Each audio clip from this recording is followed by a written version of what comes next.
Ele acordou cedo a vida inteira. Trabalhou quando estava cansado. Abriu mão de risadas, de abraços e de momentos que nunca voltam. Fez tudo certo, segundo o mundo. Mas quando o silêncio chegou, percebeu algo cruel. Ele construiu uma vida inteira, sem jamais ter vivido um único dia de verdade. Essa história não é sobre trabalho. É sobre o preço invisível de trocar a vida pelo futuro. Desde muito jovem, Augusto aprendeu uma única lição. Quem para fica para trás. O pai dizia isso com orgulho. A mãe repetia em silêncio. E Augusto cresceu acreditando que descansar era fraqueza. Aos 17 anos, enquanto outros sonhavam, ele trabalhava. Aos 20, enquanto amigos riam, ele fazia hora extra. Aos 30, enquanto alguns viviam, ele acumulava. Sempre cansado, sempre ocupado, sempre prometendo que depois viveria. Agora não dá. Tá-se quando eu tiver estabilidade. Mas quando sobrar tempo. O problema é que o tempo nunca sobra para quem vive correndo atrás dele. Augusto construiu uma vida que impressionava. Casa própria, carro do ano, conta bancária estável, respeito no trabalho. As pessoas diziam, você venceu na vida. Ele sorria, mas por dentro não sentia nada. Não tinha hobbies. Não tinha histórias engraçadas. Não tinha memórias marcantes. Tinha apenas uma agenda cheia. O trabalho virou identidade. O cansaço virou rotina.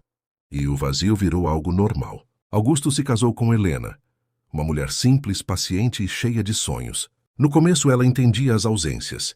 É só uma fase, dizia ele, mas as fases viraram anos. Jantares cancelados, viagens adiadas, conversas interrompidas pelo celular. Quando os filhos nasceram, Augusto prometeu mudar. Não mudou.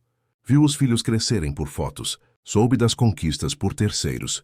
Perdeu aniversários achando que estava fazendo o melhor por eles. Mas o melhor nunca chegava. Com o tempo, a casa ficou silenciosa. Não havia brigas. Não havia gritos. Havia distância. Helena parou de cobrar. Os filhos pararam de esperar. E Augusto? Achou que isso era paz. Não percebeu que era desistência. Aos 49 anos, Augusto sentiu o peito apertar pela primeira vez. O médico foi claro. Dusty, seu corpo está pedindo socorro. Ele prometeu desacelerar. Desacelerou por 2 semanas. Depois voltou a correr. Porque no fundo ele tinha medo do silêncio. Medo de parar e perceber que não sabia viver. Os filhos cresceram. Criaram suas próprias vidas. Aprenderam a não contar com o pai. Helena adoeceu emocionalmente. E Augusto? Continuava trabalhando. Achava que estava sendo forte. Na verdade, estava fugindo. Helena morreu em silêncio. Não houve grandes despedidas. Não houve últimas conversas profundas. Houve apenas um homem sentado sozinho em uma casa grande demais. Augusto percebeu tarde demais que trabalhou tanto para dar conforto e esqueceu de dar presença. O dinheiro continuava ali, a casa também, mas tudo ecoava vazio. Os filhos visitavam por obrigação, conversas rasas, abraços rápidos. Augusto começou a se perguntar: para quem eu construí tudo isso? Na aposentadoria, veio o silêncio completo, sem reuniões, sem prazos, sem urgências. E foi aí que a dor apareceu. Não havia lembranças felizes para revisitar. Não havia histórias para contar. Não havia vida vivida. Apenas trabalho. Augusto morreu como viveu. Em silêncio. Não por falta de pessoas, mas por falta de presença na vida delas. No velório diziam: era um homem trabalhador. Mas ninguém disse: ele viveu intensamente.